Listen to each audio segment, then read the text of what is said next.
menyentuh di mana tentunya dari kita semua yang di sini mengalami hadirat Tuhan. Shalom. Selamat malam. Apa kabarnya? Luar biasa. Ada luar biasa. Kalau luar biasa siapa yang luar biasa? Yesus. Ada yang baik juga boleh kan? Boleh. Karena baik itu ada akronimnya. Apa? Sisme? Ikut Kristus. Yeay. Ya, sungguh berbahagia saya ada di sini. Saya berasal juga dari PDPKK Santo Gabriel, jadi pewarta di dalam PD sendiri. Saya perkenalkan diri saya dulu. Nama saya Rosalia Eni Astuti, dipanggil Eni. Halo, saya Eni. Hai. Ya, Eni juga ada akronimnya, jadi biar ingat terus nih ya. Mukanya Eni nih ya. Elok nian derek Yesus. Ya, saya di sini sebagai pewarta di dalam dan juga berasal dari Paroki Santo Petrus Purwosari, melayani di bidang 3 BPPKK Kevikepan Surakarta, juga melayani bidang 3 pewartaan CFM Kevikepan Surakarta, dan di dalam PD bidang 6, jadi bagian cepat-cepat gitu. Tapi ada anak saya sebagai timjanya, puji Tuhan ya. Pada malam hari ini saya akan membawakan renungan dengan tema gagal fokus ya, yang diambil dari perikop hari ini. Siapa yang sudah baca perikop hari ini? Dari Lukas bab 7 ayat 31 sampai 35. Udah belum? Jujur? Belum? Oh ya. Jadi belum tahu tentang apa? Kok galvok itu? Ya, belum ya? Gak apa-apa. Mari kita belajar bersama-sama. Ya, ini video aja, monggo, bro. Gak usah baca ya, jadi enak.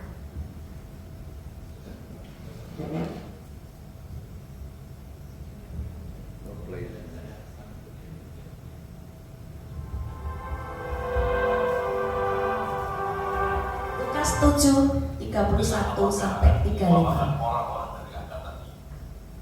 Dan dengan apakah mereka itu sama? Mereka itu seumpama anak-anak yang duduk di pasar dan yang saling menyerukan, kami meniup seruling bagimu, tetapi kamu tidak menarik. Kami menyanyikan kidung duka, tapi kamu tidak menangis. Karena Yohanes Pembaptis datang, ia tidak makan roti dan tidak minum anggur. Dan kamu berkata, ia kerasukan setan. Kemudian anak manusia datang, ia makan dan minum. Dan kamu berkata, lihatlah, dia seorang pelahap dan meminum, sahabat memungut cukai dan orang berdosa. Tetapi hikmat dibenarkan oleh semua orang yang menerima.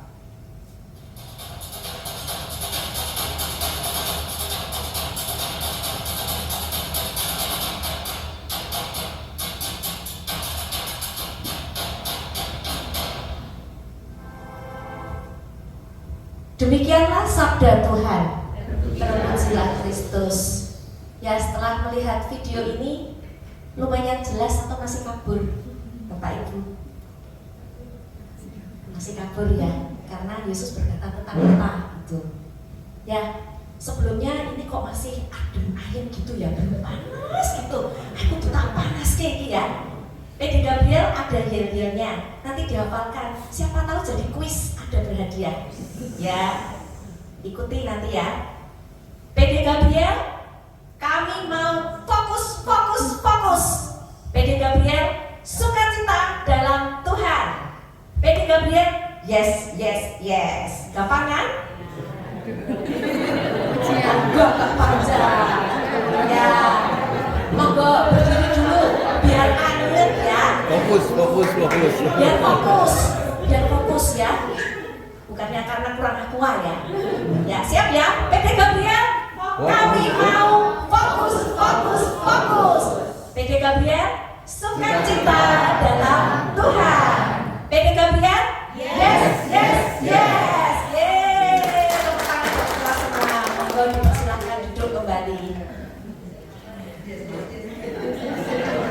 Ya, Bapak Ibu, saya mau dongeng dulu ya. Mau nggak didongengin? Ya, ini ada satu peristiwa sudah lama sebelum pandemi. Jadi saat itu masih kita boleh rame-rame ya. Nah, suatu ketika kita tuh mendapat undangan dari dokter Nini spesialis jantung dari Rumah Sakit Kasih Ibu menikahkan putrinya.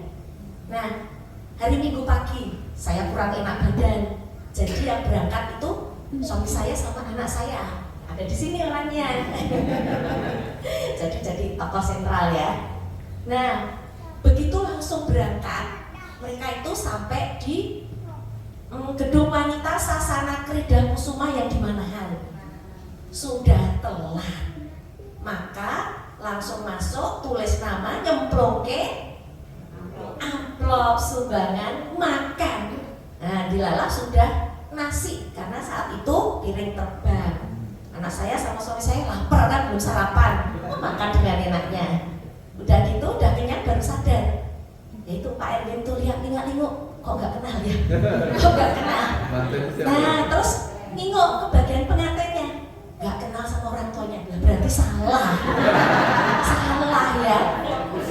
Terus pulang, nih wis bacot maem, wis bacot nyemplungke amplop. Nah, kemudian WA ke saya, ning ngendi to Jano? Saya baca undangannya, badalah ternyata di gedung Graha Sababwana Sumber, jauh toh ya. Nah, kenapa bisa salah? Karena memang biasanya teman-teman kami itu TS ya, sesama dokter, biasanya ya di gedung wanita itu. Ya sebetulnya nggak salah. Cuman ya itu, kalau dalam undangan kan aja tertera jelas ya, nama penyelenggaranya, pengundangnya, nama manten, kita sebagai diundang, kapan, di mana, kan jelas ya. Nah, ini berarti gagal fokus. Terus langsung meluncur ke Graha Sabah.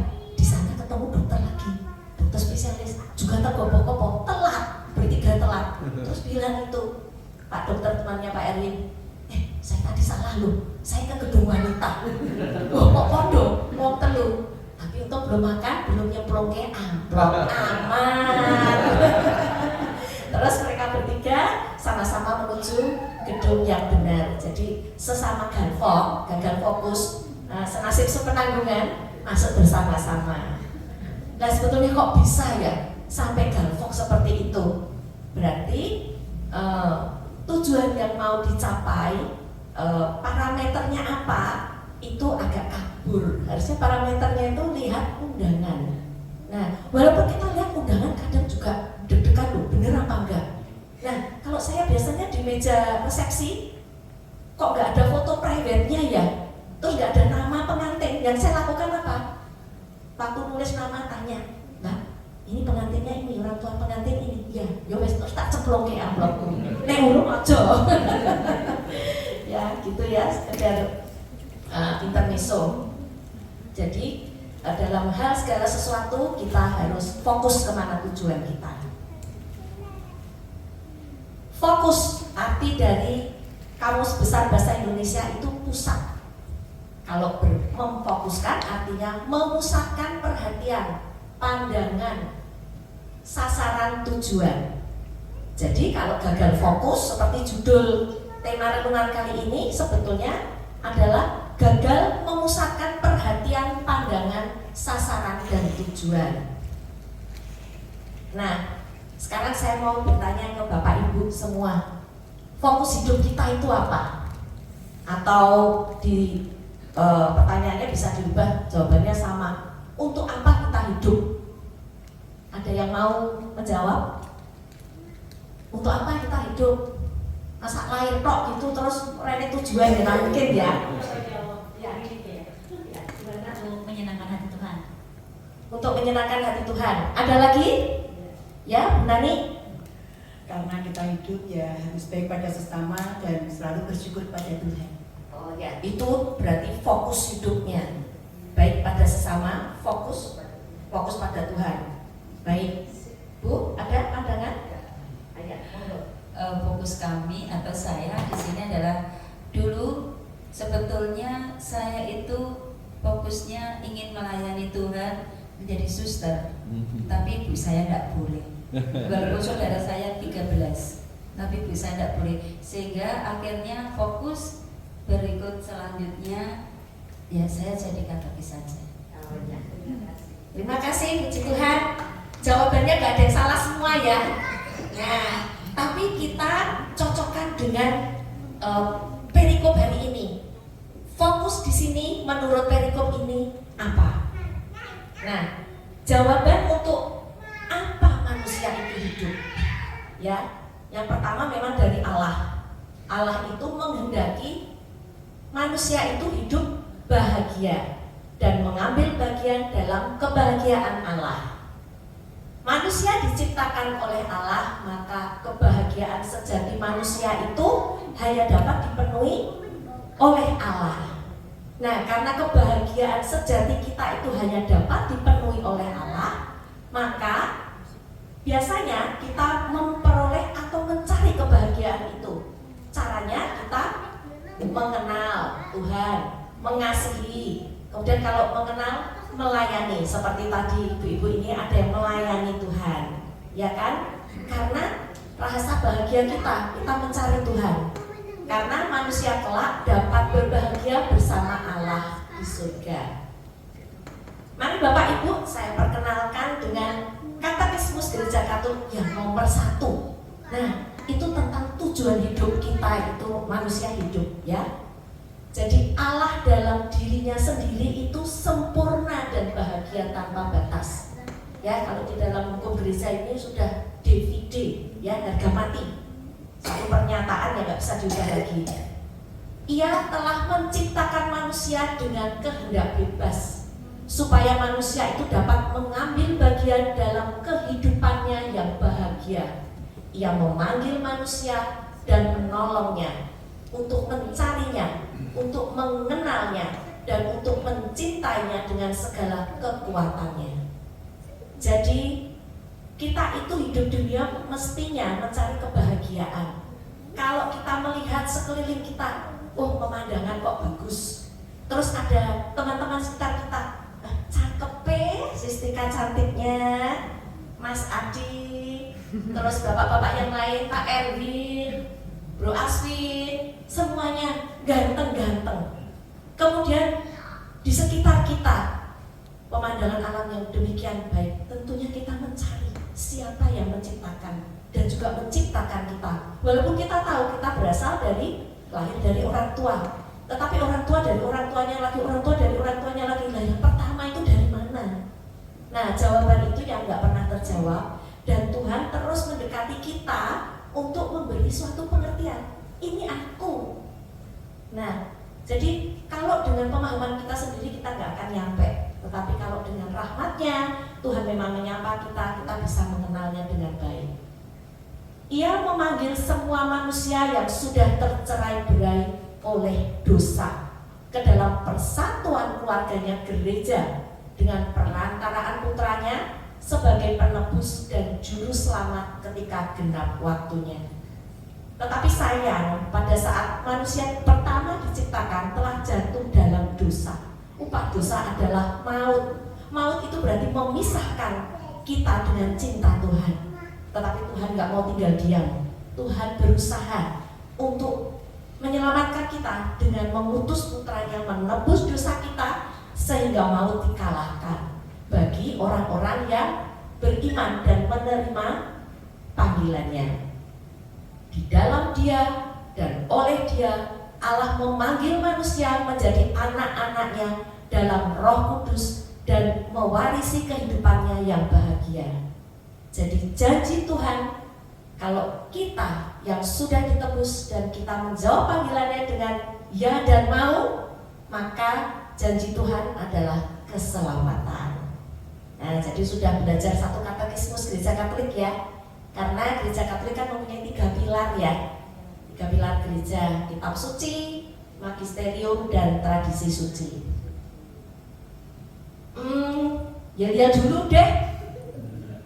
PD Gabriel, kami mau fokus. PD Gabriel, sukacita dalam Tuhan. PD Gabriel? Yes. Udah bangun lagi ya.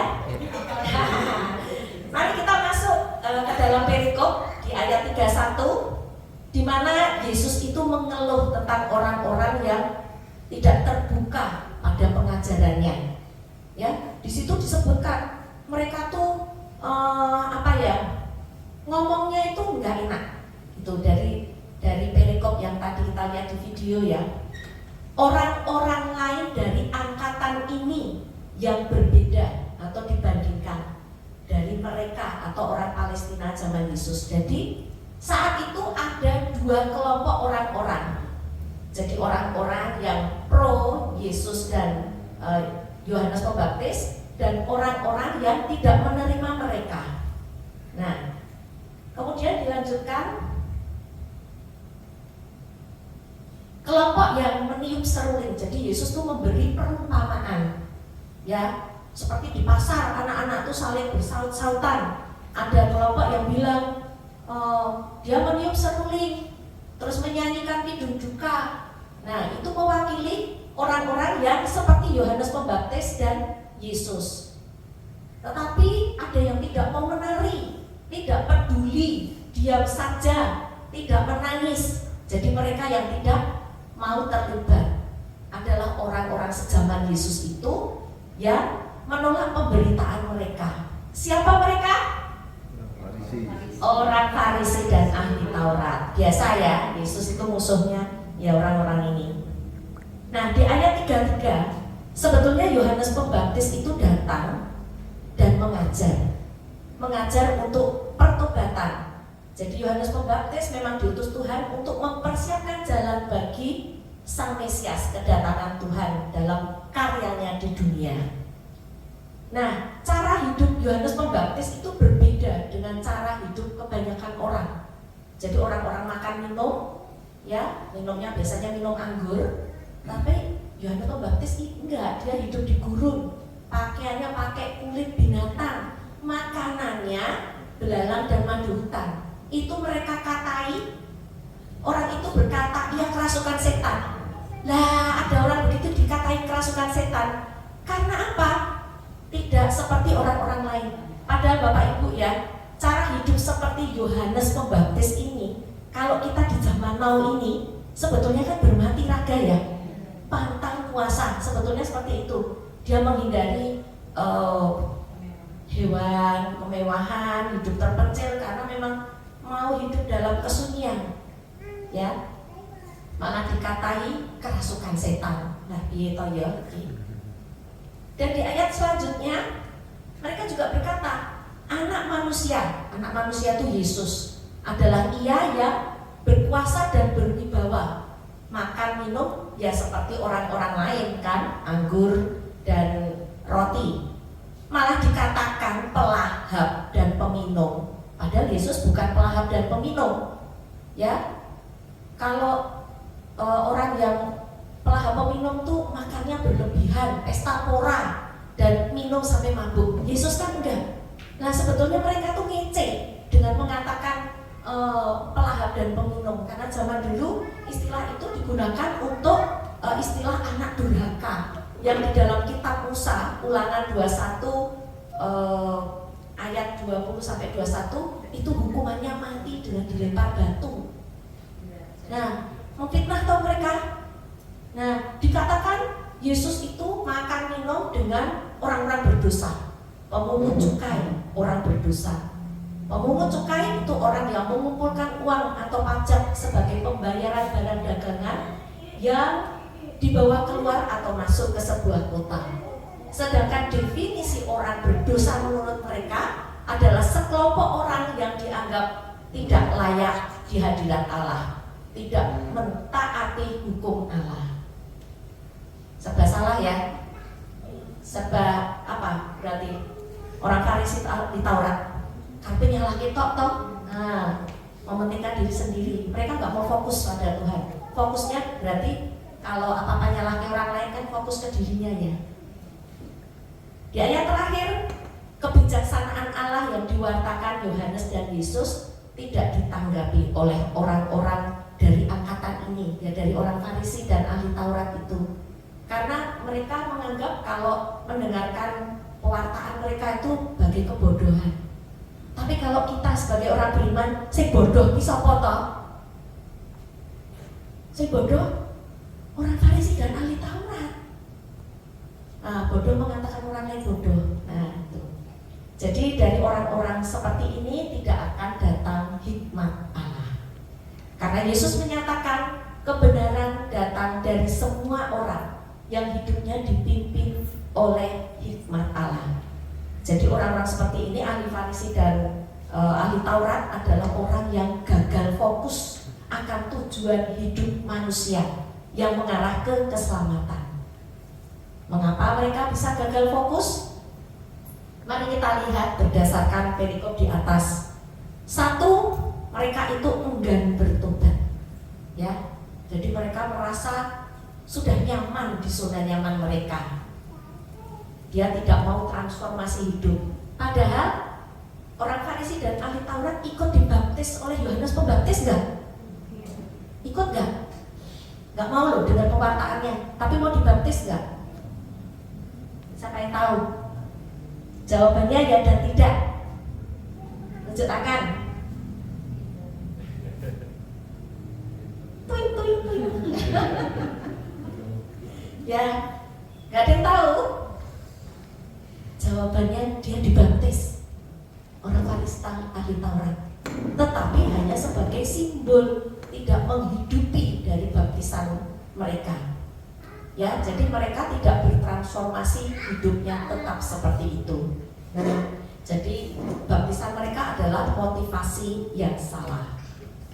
Penyebab gagal fokus pada orang Farisi dan ahli Taurat yang kedua adalah mereka itu munafik. Nah, ingat munafik, ingat pewartaannya Pak Erwin ya, bukan dulu topengmu. Nah, ya. Jadi no kebenaran, tidak ada kebenaran dalam munafik itu ya, adanya kepalsuan, pakai topeng. Jadi mereka menginginkan posisi, jabatan, pujian dari orang-orang sekitarnya untuk diri mereka sendiri, yang seharusnya Tuhan Yesus. Jadi mereka tidak menganggap Tuhan Yesus itu kudus dan tidak berdosa, karena poinnya diri sendiri yang baik. Sebetulnya munafik. Ketiga adalah buta rohani, di mana mereka tidak mengerti, padahal mereka itu adalah ahli Taurat, ahlinya kitab suci Perjanjian Lama. Betul Bapak Ibu? Padahal di dalam kitab suci itu berbicara banyak sekali mengenai nubuat-nubuat yang berkenaan dengan Dia atau Yesus.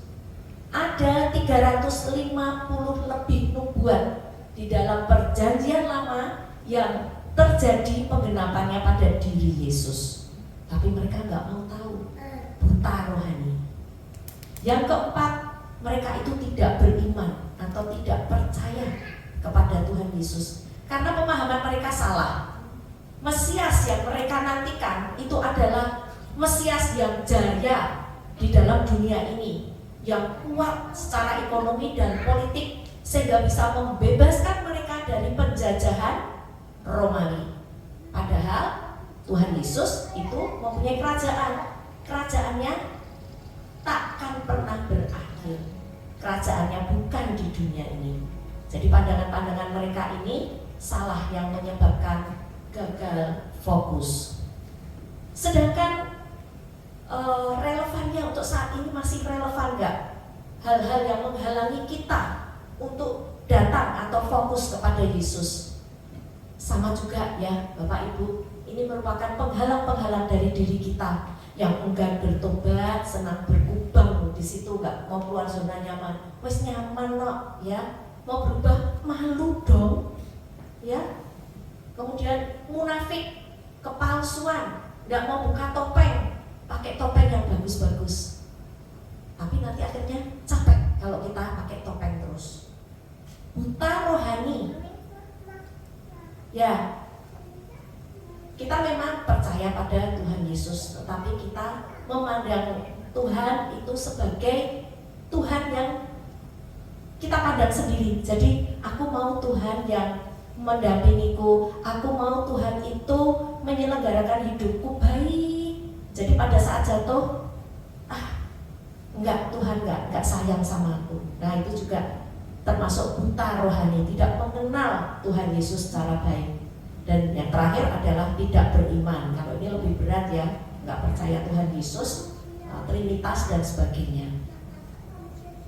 Kemudian, saya ini kayaknya kasih pertanyaan atau gimana ya?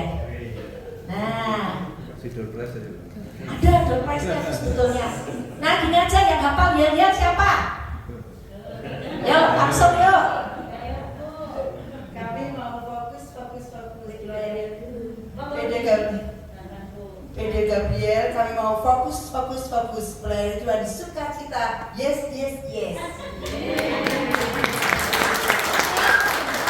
Bukan hadiahnya. Mobil. Mobil-mobilan. Ini ada minumnya dulu ya. Monggo, Bu. Ya, semoga semua nanti fokus ya. Karena masih ada pertanyaan lainnya dan kita nanti masih sharing kelompok. Ya, jadi ada 3 cara di mana kita bisa fokus pada Tuhan. 1 itu fokus saat doa dengan beriman. Yang kedua pertobatan. Yang ketiga berhikmat. Jangan buta rohani. Kita lihat satu persatu. Fokus saat doa dengan beriman. Kita mempunyai santa ya, banyak santa. Di sini saya menampilkan Santa Teresia Avila, di mana Teresia Avila mengatakan tentang doa. Itu menggambarkan keadaan kita dalam berdoa. Itu adalah proses melangkah dalam puri batin kita. Ada 7 tahap kehidupan doa yang menuju kekudusan.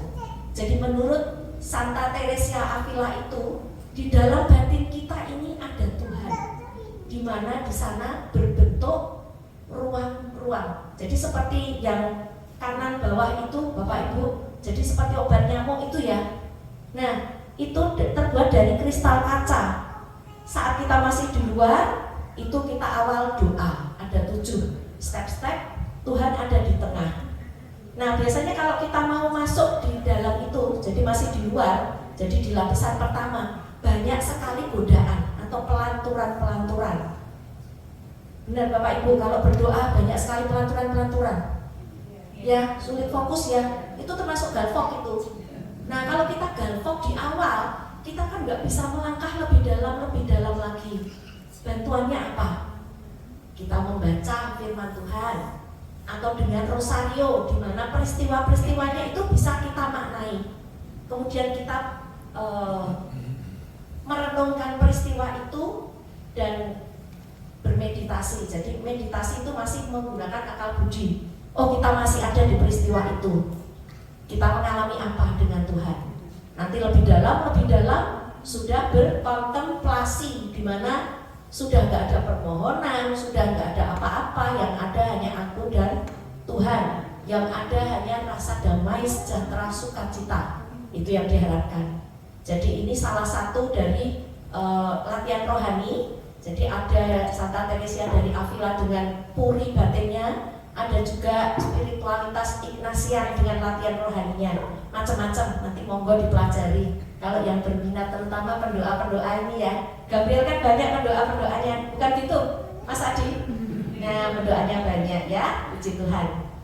Nah, bagaimana kita supaya bisa fokus saat doa? Konkretnya tuh gimana sih? Ya, kalau kita terima Ekaristi, Bapak Ibu, terimalah sesering mungkin.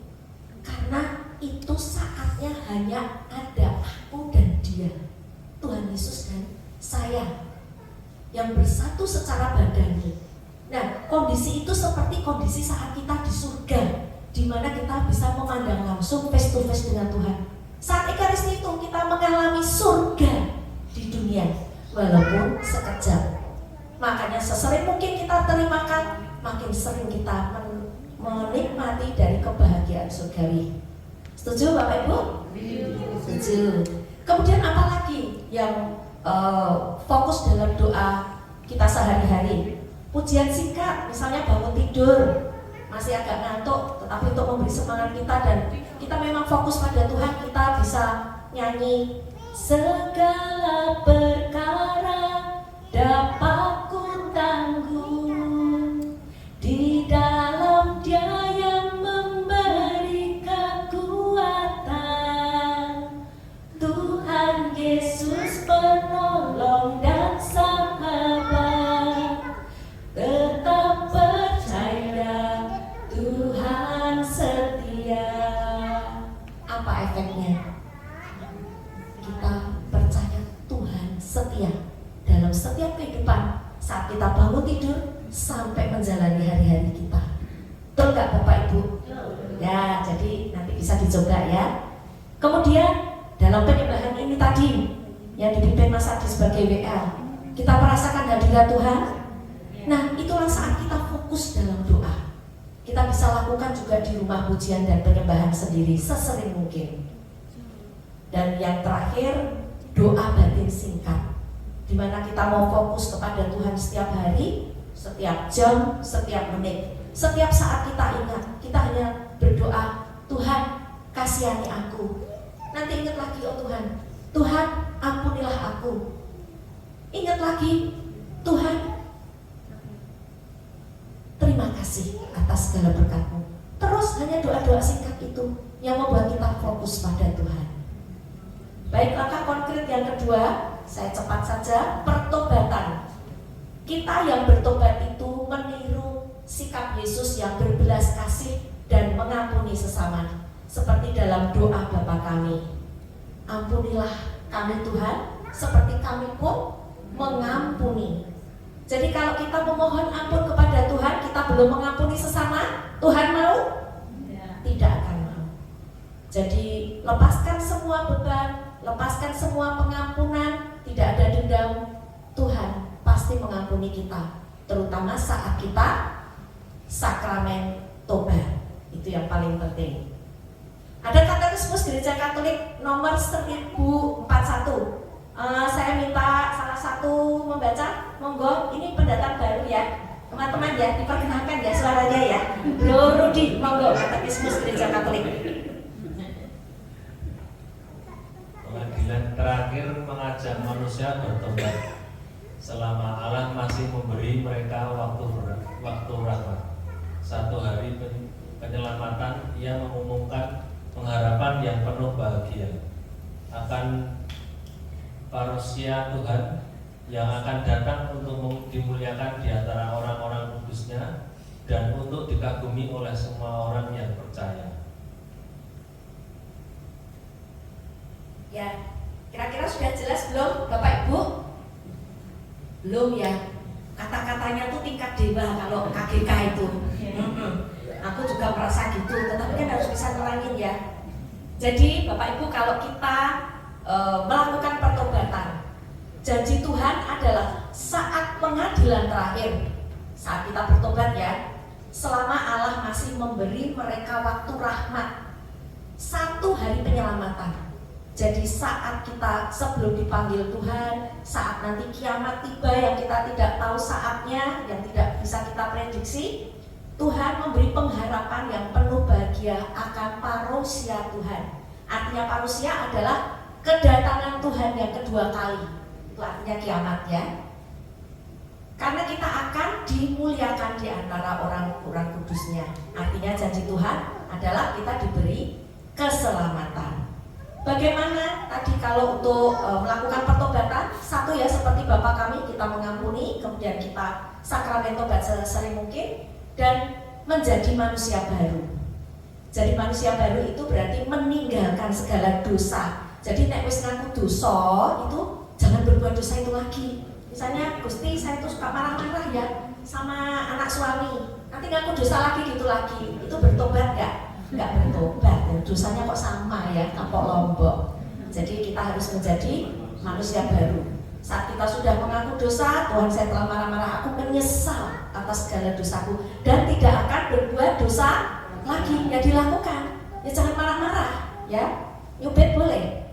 Ya enggak ya, paling caplek-caplek sayang.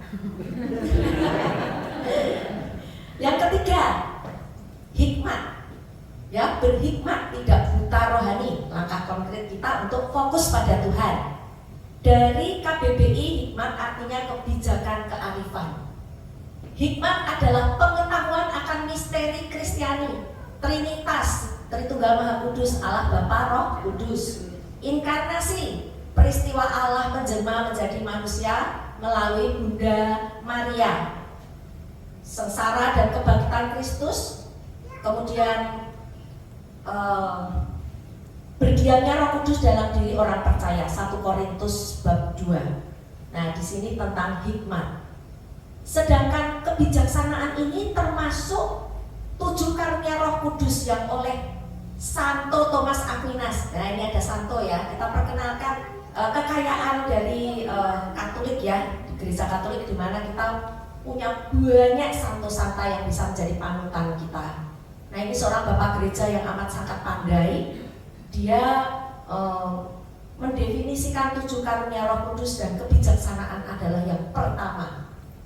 Karunia kebijaksanaan adalah pengetahuan akan Tuhan, akan kebenarannya, dan segala sesuatu yang berhubungan dengan Tuhan.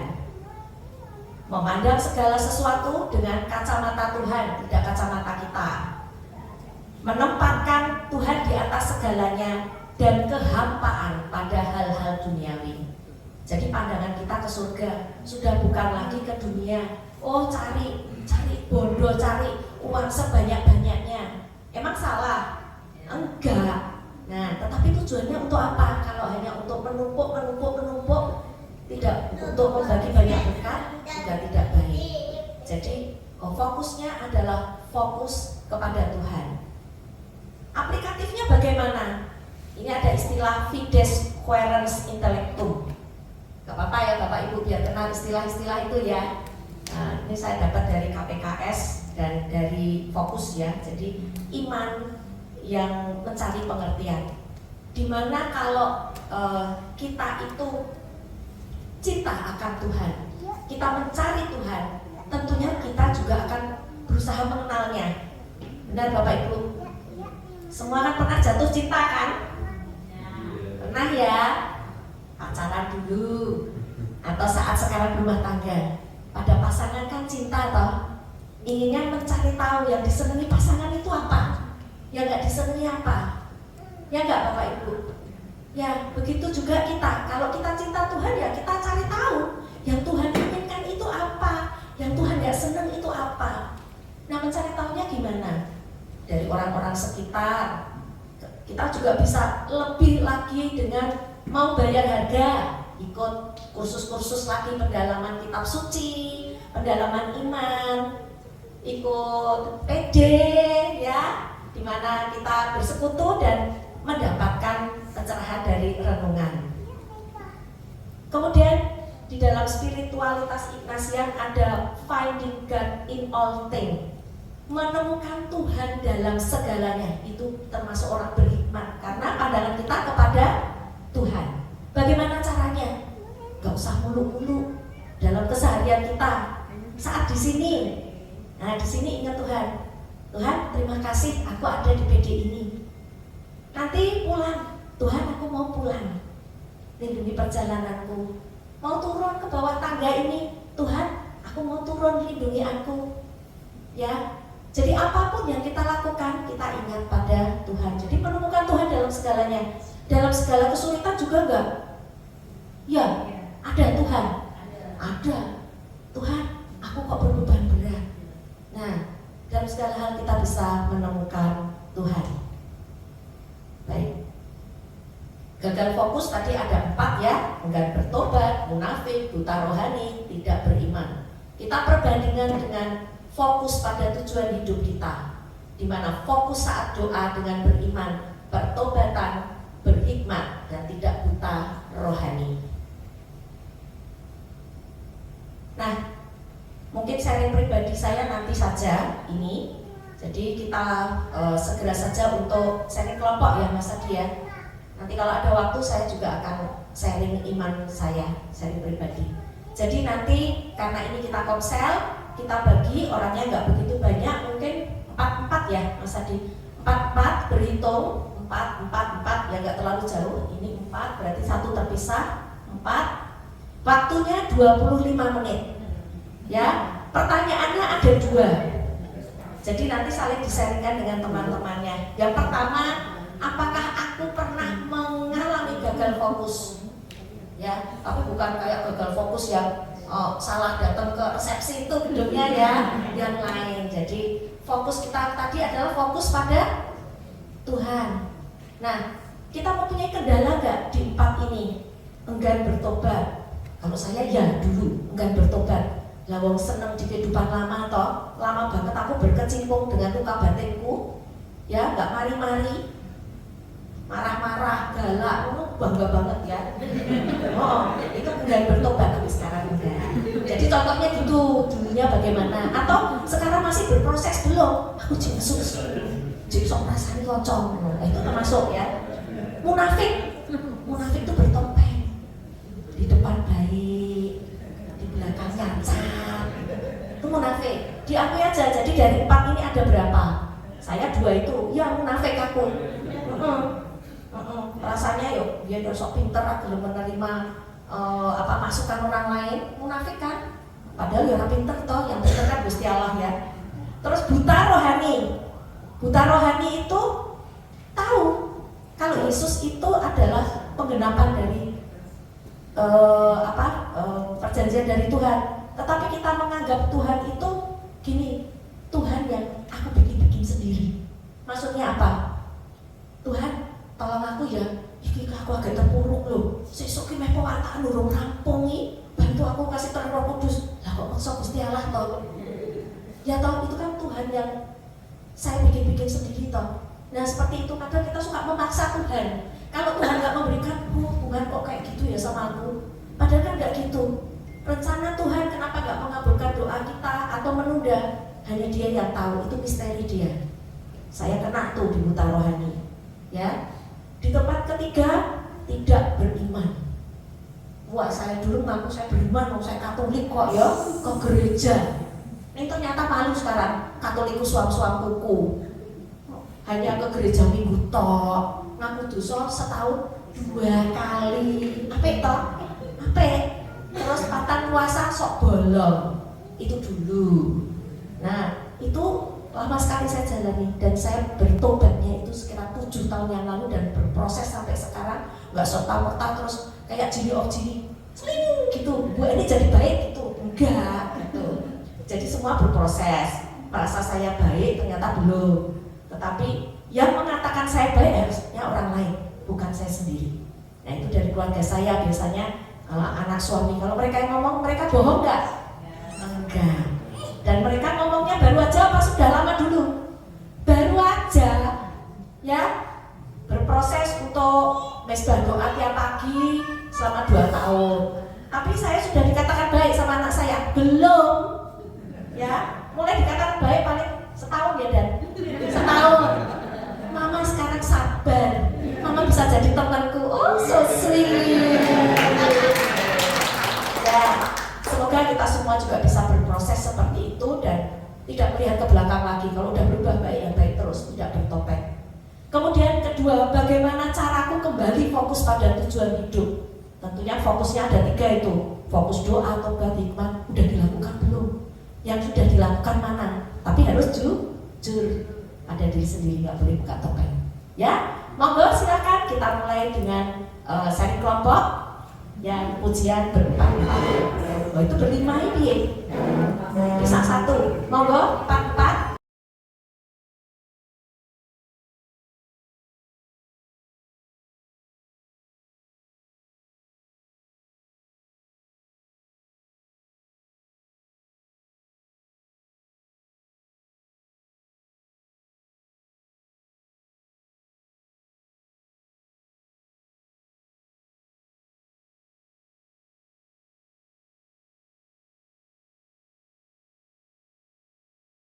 Semata, menurut Santo Benedictus Abbas dari Nursia mengatakan jangan ada sesuatu yang diutamakan melebihi Kristus.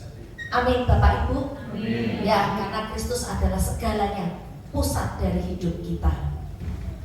Dan mari kita berusaha untuk menjadi pribadi yang fokus pada Tuhan dengan kasih pada sesama, di mana hanya dengan meneladan Kristus kita bisa memperoleh target hidup kita, yaitu keselamatan, mengarahkan pandangan ke surga.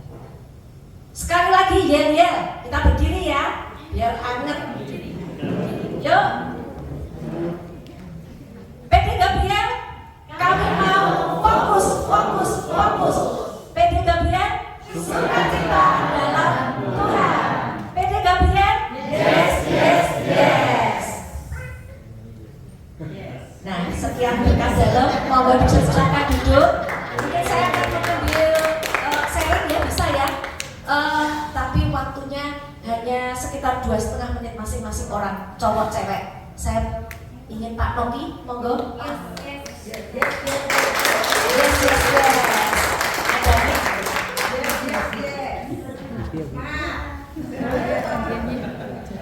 Mohon maaf waktunya terbatas, jadi singkat padat jelas. Monggo.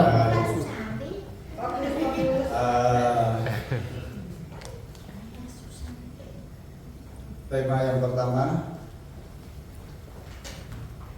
itu masalah fokus kembali. 1 menit.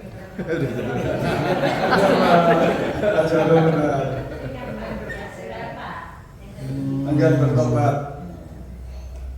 Ya, saya selama ini prosesnya masalah enggan bertobat, puji Tuhan saya sudah bertobat. Dan kemarin tanggal 16 itulah tobat saya di gereja Gereja. Sebelumnya seperti apa Pak? Supaya kita tahu kok bisa bertobat itu di gereja Klecos. Dulunya tuh ngapain gitu ya? Ya, monggo. Ya, mungkin kalau Beni udah tahu ya Bu. Mungkin tahu dari PD Gereja tahu. Itu saya dulu nikah Islam berjenjang, tapi posisinya dalam satu keluarga saya tidak menekan harus ke Islamik, tidak. Tapi kadang waktu itu saya sama keluarga ke gereja, ya udah ke gereja. Saya juga ikut.